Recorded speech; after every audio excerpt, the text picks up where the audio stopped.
When it comes to team capacity, this is a challenge. I can't really say it's going to be super easy. All three tools that I recommend, Monday, Asana, and ClickUp, they do have team capacity management features. They all vary on power and how easy they are to use. I personally really like ClickUps.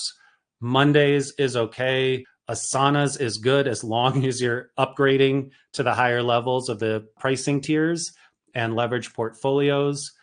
But the reality is you do, if you're running a team and you have projects and you have client work, or you just want to understand what's going on, even from a development perspective, just understanding how full an individual is and all the individuals across your team being able to really see, oh, okay, Micah's got a lot of room. Why is that?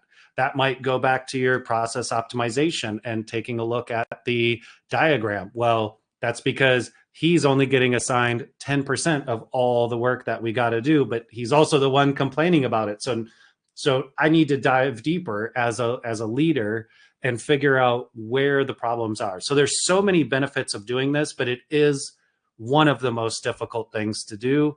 Having the tools where you can visualize it in Asana, Monday, or ClickUp really makes that easier. But again, I'm excited about diving deep in this and happy to answer any questions on this.